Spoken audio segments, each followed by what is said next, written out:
ఖచ్చితంగా దేవుని సంఘము నిండుదని, దేవుని ప్రజలు నిండుతారు. ఎన్నో అద్భుత కార్యములు చూడబోతున్నారు. ఎంతో అద్భుతములు వాళ్ళ కుటుంబంలో జరగబోతాయి.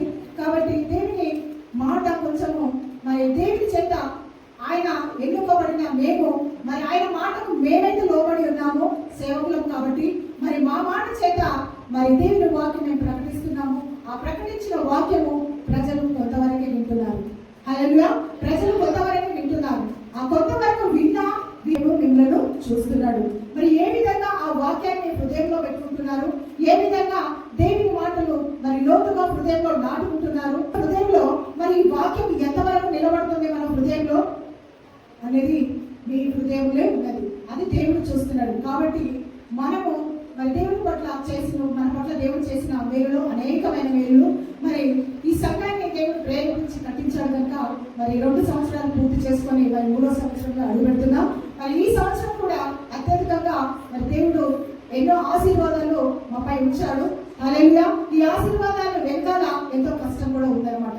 ఈ కష్టం అనుభవించుకుంటా మనం ఆశీర్వాదం పొందుకోవాలనేది అది చాలా కష్టం. కాబట్టి ఈ కష్టాన్ని అనుభవిస్తూ మనం ఆశీర్వాదాన్ని అందుకోవాలన్నమాట, పొందుకోవాలన్నమాట. కాబట్టి దేవుని వాక్యము నిరంతరము ఉంటుంది. ఎందుకంటే దేవుని వాక్యంలో రాయబడింది. దేవుని వాక్యం చెప్తున్న నా మందిరాలు అనేక ప్రజలకు నివాస స్థలం కదా. మరి దేవుని మాట ఉట్టిదండి కాదు కదా. ఆయన మాట మాత్రం ఉట్టిది కాదంట. కాబట్టి మనము ఈ రోజు ఈ మాట మాట్లాడి మనం తప్పించుకోగలుగుతాం. కానీ దేవుని మాట చాలా స్పష్టమైంది. పరిశుద్ధ గ్రంథంలో లిఖించబడ్డది అంటే మనము దేవుని వాక్యానికి చాలా లోబడి ఉండాలంట.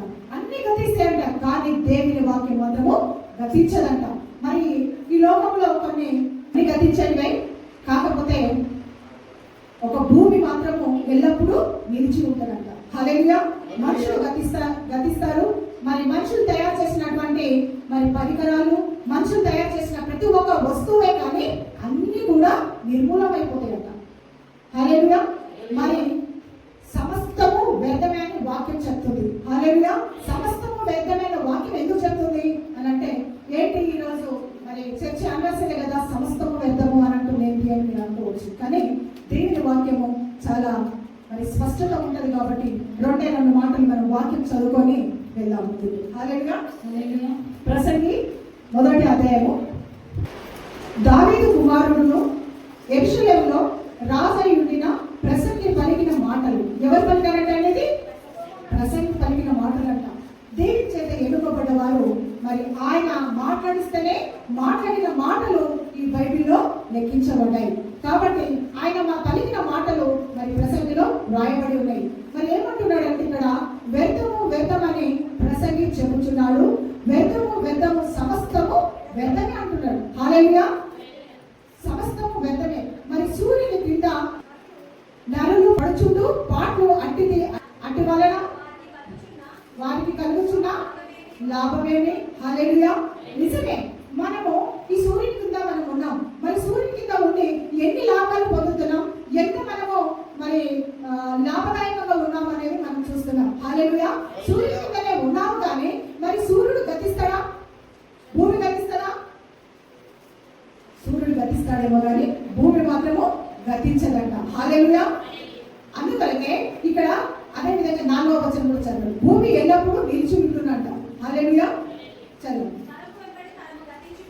తరము వెంబడి తరము గతించిపోవచ్చున్నది, భూమి ఒక్కటే ఎల్లప్పుడూ నిలిచినది. ఆమేన్. హల్లెలూయా. తరం అంటే గతించిపోతుందంట కదా. మనము కూడా దేవుని వాక్యము మరి ఈ 2 సంవత్సరాల్లో విన్న వాక్యము ప్రతి వారము వాక్యం వింటూ వింటూ వింటూ వింటూ వింటూ అది ఏ విధంగా మనము మన హృదయంలో నాటుకుంటామన్నది. తరాలు గతించిపోతాయి, కానీ వాక్యం మాత్రం మన హృదయంలో ఉంటే నిరంతరము ఆ వాక్యాన్ని నెమరు వేస్తూ ఈ వాక్యం ఎక్కడ తీసుకెళ్తారంట? వల్ల పరలోక రాజ్యం తీసుకెళ్తారంట. ఆ వాక్యాన్ని ఏ విధంగా వింటున్నాము, ఏ విధంగా విడిచిపెడుతున్నాము, మరి ఈ లోకంలో నేను వ్యర్థమే అంటున్నాము. మరి తరములో వెంబడి తరములు అన్ని గతించిపోతాయి. ఈ వాక్యం మనలో ఎందుకు ఉంటుంది అని మీరు అనుకోవచ్చు. చనిపోతే మనలో వాక్యం మనలో ఉండదా? అన్ని గతించిపోయినాక మనం కూడా గతించిపోతాం కదా. వాక్యం మనల్ని ఎక్కడ తీసుకెళ్తుంది? పరలోక రాజ్యాన్ని తీసుకెళ్తారు. ఈ వాక్యం వింటే మీరు గతించిపోరు. ఈ వాక్యం వింటే మీరు చనిపోరంట. హల్లెలూయా. వెళ్ళిపోరంట, ఈ వాక్యాన్ని వింటారంట. మరి వాక్యాన్ని వెంబడిస్తే మీకు పరలోక రాజ్యము స్థిరపరిచి ఉంటాడంట. హల్లెలూయా. 5వ వాక్యం చదవమా. సూర్యుడు ఉదయించును, సూర్యుడు అస్తమించును, తాను ఉదయించిన స్థలం మరలా చేరుటకు త్వరపడు. గాలి దక్షిణములకు పోయి ఉత్తరములకు తిరుగును, ఇట్లు మరల తిరుగుచు తన సంచార మార్గంలో తిరిగి వచ్చాను. హల్లెలూయా. చూడండి, మరి గాలైనా కానీ, అవునా, గాలైనా సూర్యుడైనా చంద్రుడైనా, సూర్యుడు ఏం చేస్తాడు? ఇక్కడ ఉదయిస్తాడు, మళ్ళీ ఏం చేస్తాడు? అక్కడ అస్తమిస్తాడు. మళ్ళీ అది రొటేషన్ అయితేనే ఉంటుంది కదా, అది రొటేషన్ అయితేనే ఉంటుంది. కానీ మనం కూడా మన హృదయంలో ఈ రోజున్న వాక్యాన్ని మనం ఇంటికి వెళ్ళి అది రొటేషన్ చేసుకోవాలి. హల్లెలూయా. ఈ వాక్యాన్ని రొటేషన్ చేసుకుంటేనే మనము ఈ వాక్యం మన హృదయంలో భద్రపరిచి ఉంటుందంట. దేవుడు ఒక రోజు నేను ప్రశ్న వేస్తాడు, అమ్మా పలానా రోజు ఒక వాక్యం విన్నావు కదా, పలానా డేట్ ఒక వాక్యం విన్నావు కదా, ఆ వాక్యం ఏంటో చెప్పమ్మా, దాని సారాంశం ఏంటో చెప్పమ్మా అన్నప్పుడు నువ్వేం చెప్తావు? హల్లెలూయా. నాకు తెలియదు ప్రభువా, నాకు తెలియదు యేసయ్యా, నేను మర్చిపోయాను అన్న సమాధానము దేవుని ముందు మాట్లాడితే ఎలా ఉంటుంది చెప్పండి? యేసు ప్రభు ఏం చేస్తాడు? అమ్మా నా వాక్యం నువ్వు హృదయంలో పెట్టుకోలేదు కదా, నా వాక్యం నువ్వు వినలేదు కదా, నువ్వు పక్కన నిల్చొని ఉండమ్మా అని చెప్తాడు కదా. నెక్స్ట్ అని ఇంకొకటి పిలుస్తాడు, ఏమని?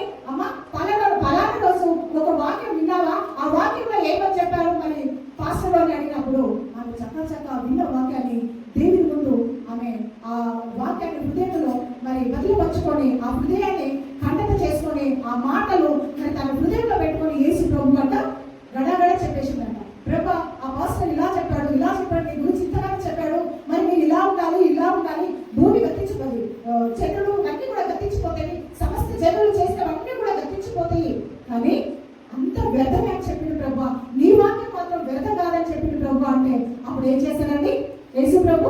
నా హృదయానుసారంలోని ఆయనను దరి చేర్చుకుంటాడంట. హల్లెలూయా.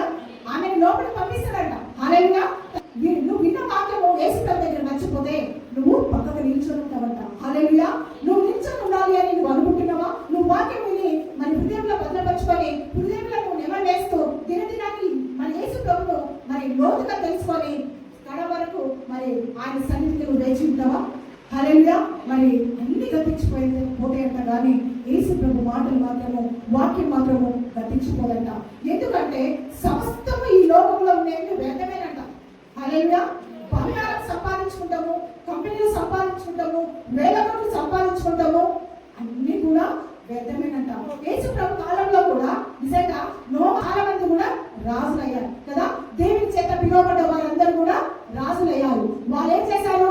దేవుని వెంబడించారు కాబట్టి రాజులయ్యారు. దేవుని వెంబడించారు కాబట్టి ఆయన వాక్యాన్ని సమస్త జనులకు చెప్తూ ఈ లోకాన్ని ఏలిన వారు చాలా మంది ఉన్నారు. దావీదు కుమారుడు సొలొమోను రాజు ఉన్నాడు కదా. వాక్యము విన్నదంటే, వాక్యము పట్టుకున్నదంటే మరి నీ ఆలోచన ఎట్లుండాలంటే వాక్యంతో నింపబడి ఉండాలంట.